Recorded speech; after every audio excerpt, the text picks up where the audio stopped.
el podcast de Teo Cotidiana. Existimos en un mundo caótico, lleno de odios, miedos y angustias. Se hace urgente volver a Jesús, volver al Evangelio, volver al mensaje de bienestar y de esperanza, volver al amor a Dios, al amor propio, al amor por el otro. Teo Cotidiana. Ayer me vi Encanto, la película nueva de Disney, la que está inspirada, o por lo menos estéticamente, varios de los elementos, o los elementos estéticos más bien,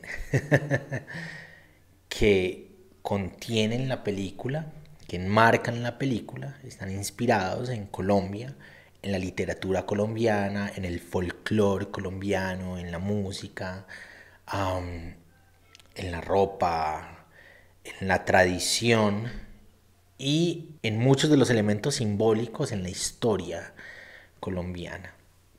Y por ser colombiano, ya sabrán que es muy feliz, ¿no? Es muy feliz que Colombia sirva como telón de fondo para una de las historias de una empresa audiovisual de la talla de Disney, de el grosor, de la popularidad, la importancia de Disney.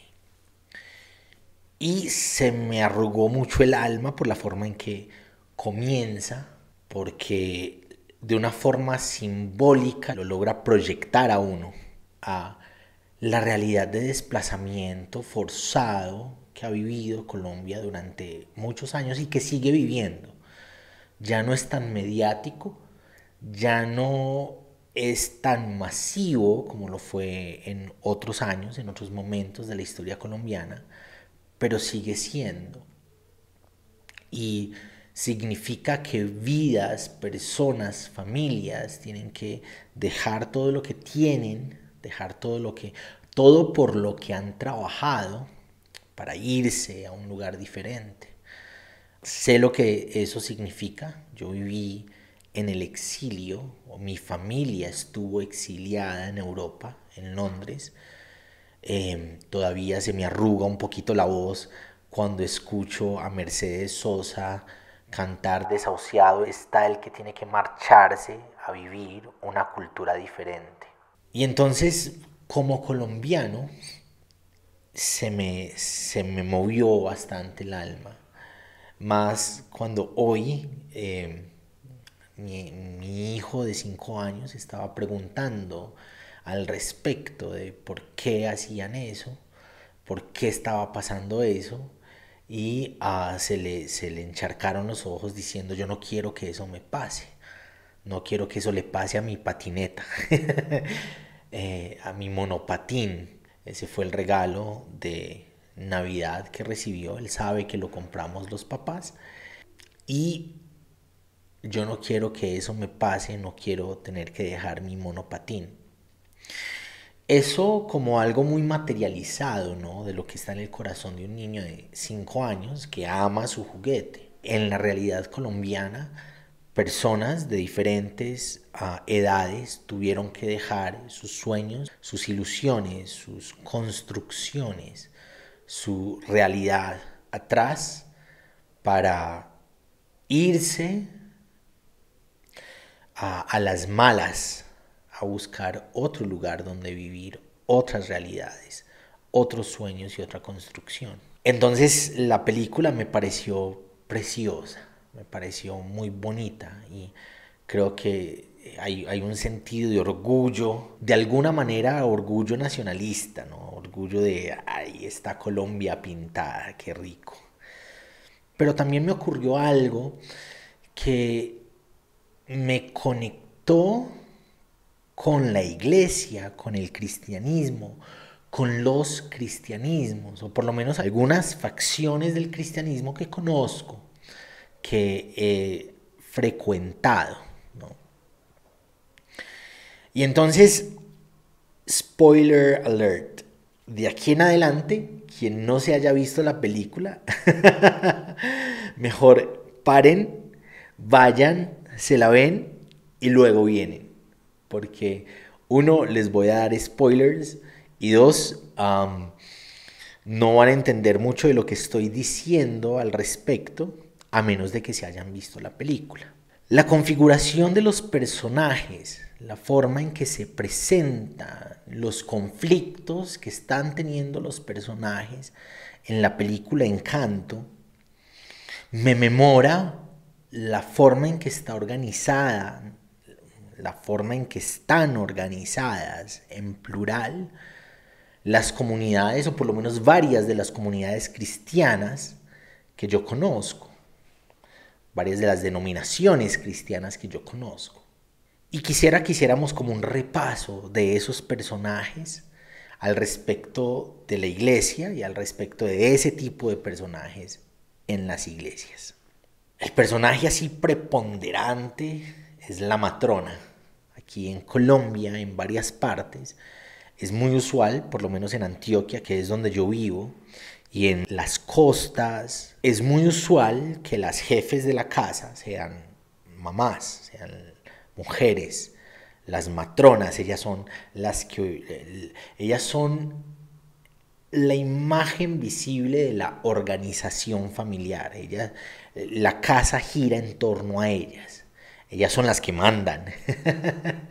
Ellas son las que tienen la primera y la última palabra en todo. Y entonces esta película tiene una matrona.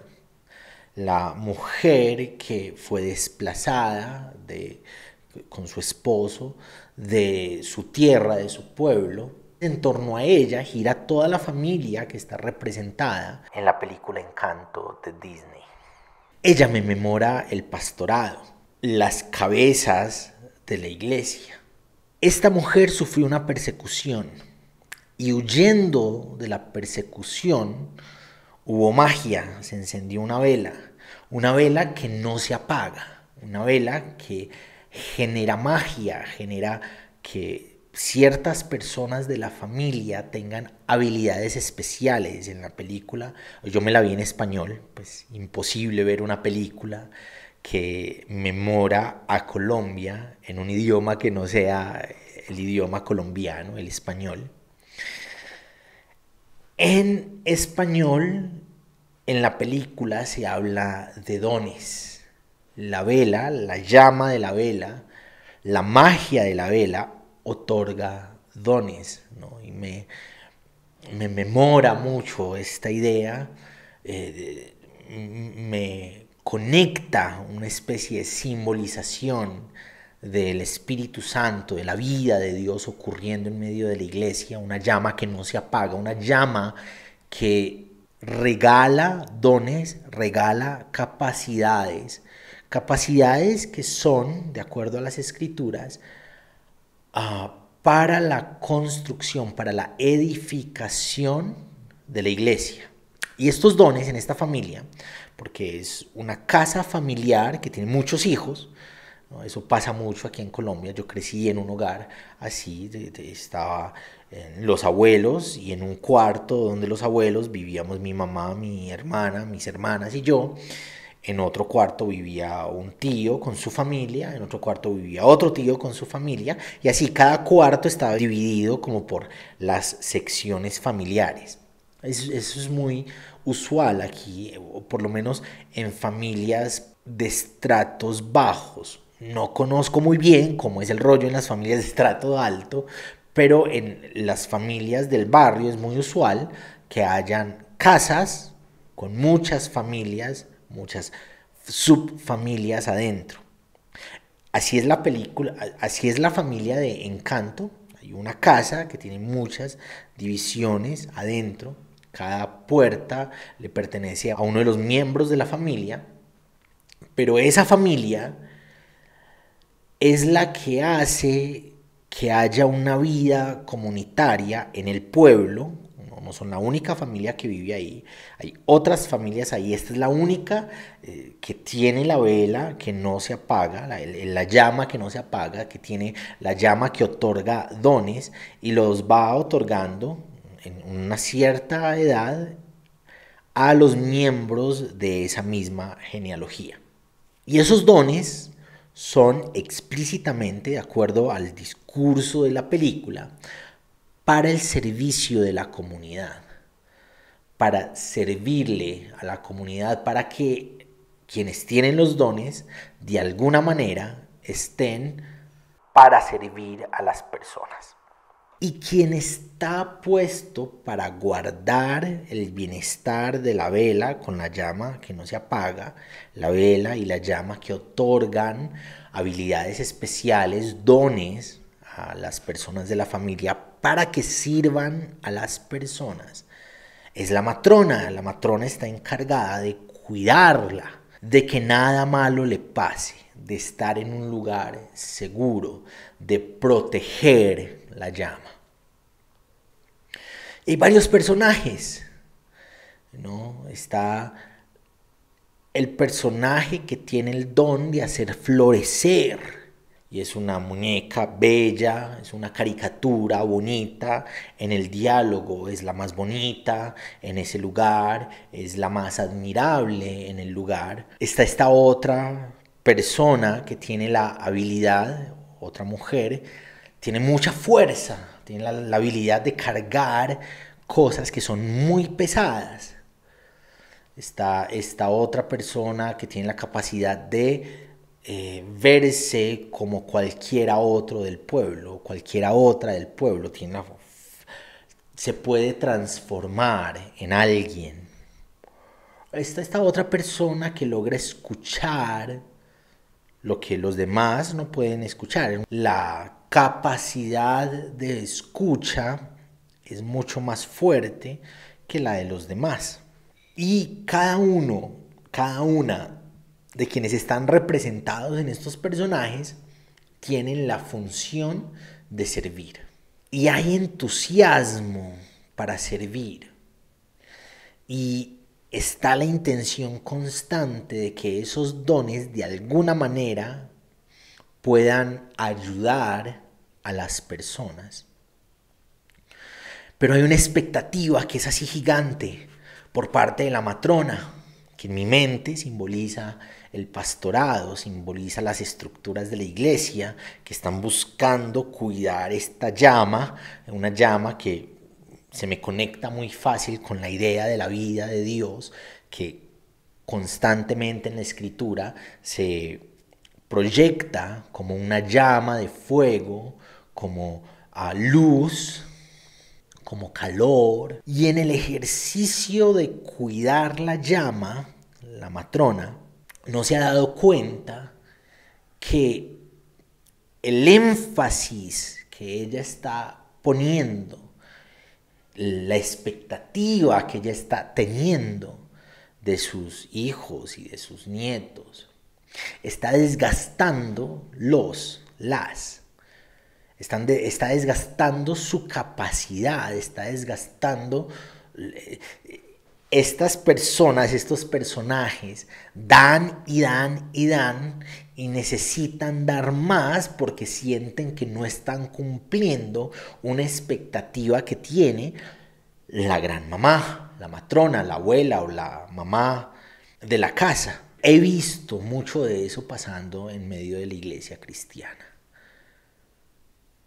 La vida de Dios que ocurre, que se enciende, que se aviva en las personas para servir a los demás. Y una estructura pastoral y de liderazgo que en aras de guardar esa llama, de cuidarla, de que no le pase nada malo, la alejan de las personas, está por allá en un lugar distante, inalcanzable, es difícil llegar a ella. Y en busca de administrar esos dones que la llama, la vida de Dios, el Espíritu Santo da, ponen expectativas más altas de lo que las personas logran hacer y logran ser. Entonces las personas siguen intentando alcanzar las expectativas o saldar las expectativas pastorales y del liderazgo y se van desgastando, ¿no? Se va desgastando su capacidad de hacerlo, se va desgastando su forma de ejecutar el don, por más sobrenatural que ese don logre ser, entre comillas, sobrenatural, por más impactante que esa capacidad sea, la no capacidad, la falta de poder alcanzar, lograr las expectativas del liderazgo, desgasta a las personas, desgasta a quienes tienen dones, desgasta a quienes tienen capacidades y que quieren servir a los demás. Y está este personaje que es el principal, una niña que, cumplida la edad, iba a mirar cuál era el don que a ella le tocaba. Y en el momento de recibir el don, la capacidad, en realidad la llama no le dio ningún don. O ningún don reconocidamente sobrenatural. Ningún don reconocidamente alabable. Ningún don reconocible. Y la tratan con condescendencia. La tratan con un sentido de inferioridad. Ella no alcanzó la talla. Ella no llegó. Hace parte de la familia, pero no se toman la foto de celebración familiar con ella, porque aunque en el discurso ella es parte de nosotros, en la realidad, como no tiene esa chispa, esa llama que la hace resaltar, no es en realidad parte de nosotros, que sí tenemos la llama, que sí tenemos la chispa y que sí tenemos unas capacidades sobrehumanas para hacer o ser tal o cual cosa y servir a los demás. Pero curiosamente, desde el principio, con sus capacidades no sobrehumanas, está al servicio de las personas, está cantándole a los niños, contándoles las historias que ellos quieren escuchar. Está constantemente buscando adornar, servir, mientras todos están usando sus poderes mágicos para que todo esté en orden. Este personaje está usando su capacidad física, su capacidad humana para hacer lo mismo. La desprecian, la hacen a un lado, la cuestionan, pero ella insiste en lograr el servicio a los demás, el servicio también a su familia, con sus capacidades naturales. Digamos que los demás tenían capacidades extranaturales y me memora la idea de estos miembros de nuestras iglesias que aparentemente no tienen un don muy brillante, no tienen un don muy halagable, muy alabable, no tienen algo que uno mire y diga, wow. Son personas muy normales y las tratamos con condescendencia, ¿no? Es el asistente a la iglesia. Y esta película invita a reconocer en esa persona que no tiene el don, que no tiene la chispa, que no tiene lo sobrenatural, entre comillas, que es normal, que no tiene nada más allá de sus capacidades naturales. Alguien servible dentro del plan, alguien servible dentro de la narración, la historia que hay más allá. Porque uno de los personajes perdidos de la historia, de quien no se puede hablar en ningún momento, uno de los personajes místicos, misteriosos, es este alguien que tiene la capacidad extranatural, sobrenatural, de leer los tiempos. Está simbolizado por la arena, hay una forma de reloj de arena. Es una persona que lee los tiempos sabe que puede llegar a pasar. Y es un personaje oscuro, por lo menos lo ven oscuro sus familiares, porque profetiza, porque anuncia ciertas cosas malas que van a pasar en ciertos momentos. Y se aísla. Es aislado precisamente por esa idea, por esa intención de la matrona de que todo esté en su lugar, de ella coordinar absolutamente todo, de ella guardar los poderes mágicos de la llama, de la vela, de ella decidir qué es y qué no es, cómo puede ser y cómo no puede ser. Es aislado por la expectativa que ella tiene de sus hijos, de las personas que hacen parte de la familia, si hablamos de pastores, de su iglesia, de las personas que son miembros de la iglesia. Y la proyección, la lectura que hace este personaje oscuro del futuro es que la casa, la llama, se van a perder. Están en riesgo. Y me memora, me trae a colación, me conecta con mucha facilidad con estas personas en nuestras iglesias que leen los tiempos, que dicen cosas como que no nos gustan por nuestra intención de salvaguardar el bienestar, el status quo, dejar las cosas como son, que no haya dinámica, que no haya movimiento, que los rituales sigan siendo los mismos, que la estructura siga siendo igual, que la lógica no cambie. Pues porque de esa manera es que ha ocurrido la vida de Dios, de esa manera es que se ha encendido la llama de Dios que no se apaga, de esa manera es que esa llama nos ha regalado capacidades para servir. Esa es la forma en que hasta el momento se han dado las cosas. Entonces aislamos a cualquiera que empieza a contarnos que todo esto se puede caer. Todas nuestras estructuras, todo lo que hemos construido, todo por lo que hemos dado la vida, la forma en que hemos enmarcado nuestros discursos, tiene grietas y se puede caer. Y los aislamos, ¿no? A estos profetas. Eso fue lo que pasó con Jesús. En tiempos de Jesús estaba todo milimétricamente organizado.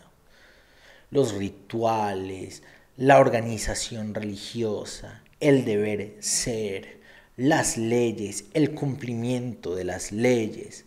La sociedad entera estaba organizada de una forma en que religiosamente se suponía que estaban salvaguardando la voluntad de Dios.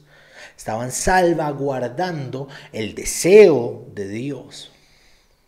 Y llegó Jesús y mostró un camino y mostró un discurso en el que todas esas estructuras tenían grietas y en realidad estaban distanciándose. Todo ese tiempo se habían estado distanciando del corazón de Dios, del verdadero deseo de Dios, de lo que Dios soñaba y quería.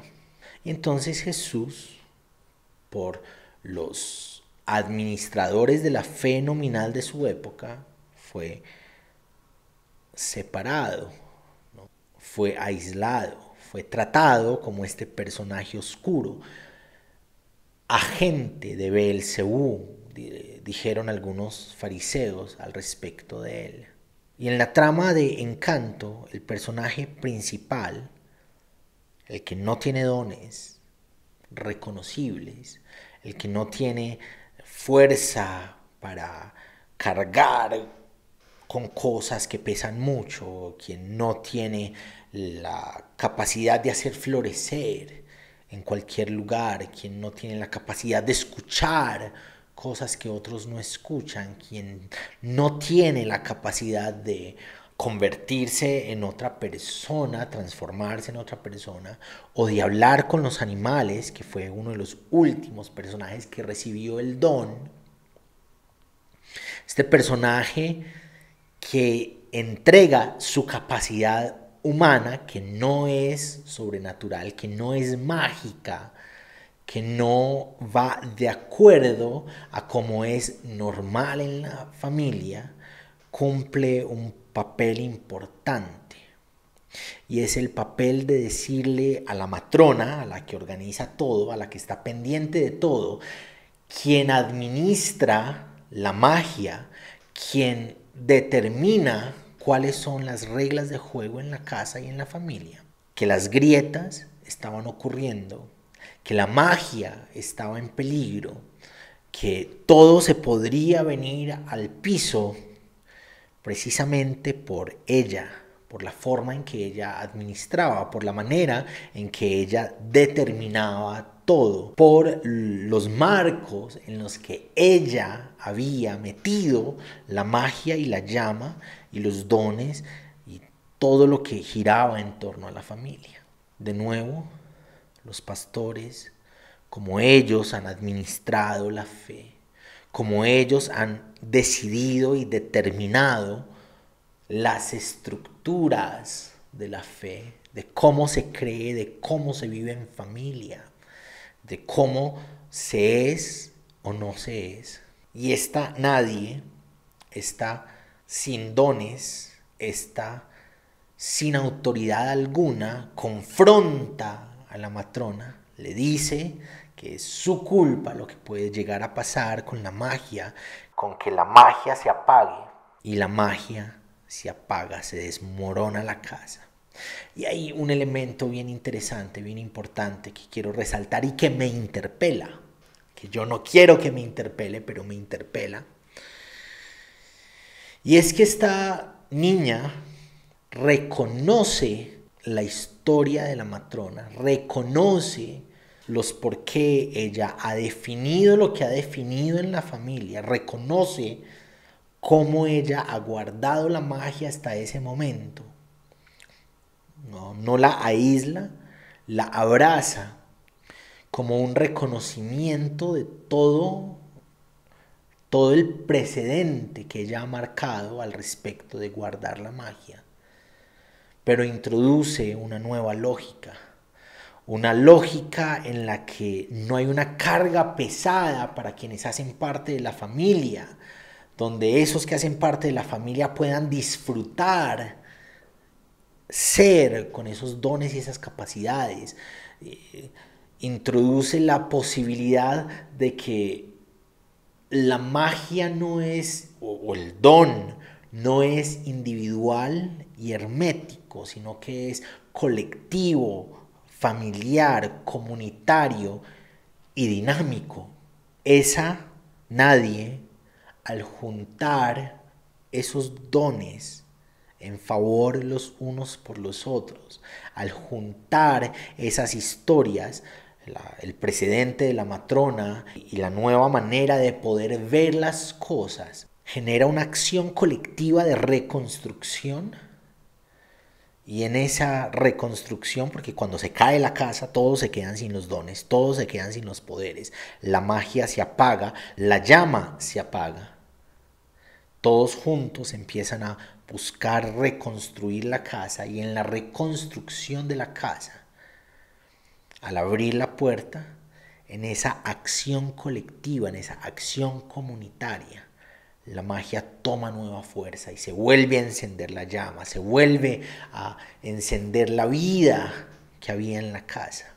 Y creo que es una forma interesante de mirarnos como iglesia, de reconocer la historia y el precedente de nuestra historia, de quienes han estado antes que nosotros, de quienes han forjado una cierta forma de comunidades, quienes han buscado guardar la llama, no desecharlo, reconocerlo, pero recordar que la llama de Dios se enciende con más fuerza cuando no la privatizamos, cuando no es un asunto individual, cuando no es un asunto hermético, sino que lo volvemos comunitario, la volvemos comunitaria, la volvemos colectiva, trabajamos juntos y juntas, con dones y sin dones. Hay un momento en el que los habitantes del pueblo van a ayudar a la familia. Los habitantes del pueblo no tenían dones. Con dones y sin dones, sin importar cuál es el título o cuál es la capacidad, sin importar cuál es la jerarquía o cuál es la autoridad, sin importar quién es qué, todos juntos construyendo, todos juntos haciendo renacer, todos juntos volviendo a comenzar. Eso es lo que enciende con más fuerza la llama de Dios, lo que hace que la magia de Dios ocurra de una forma dinámica, de una forma imparable, de una forma contundente. Gracias por acompañarnos hoy en el podcast de Teo Cotidiana. Te espero para que reflexionemos juntos en el nuevo episodio.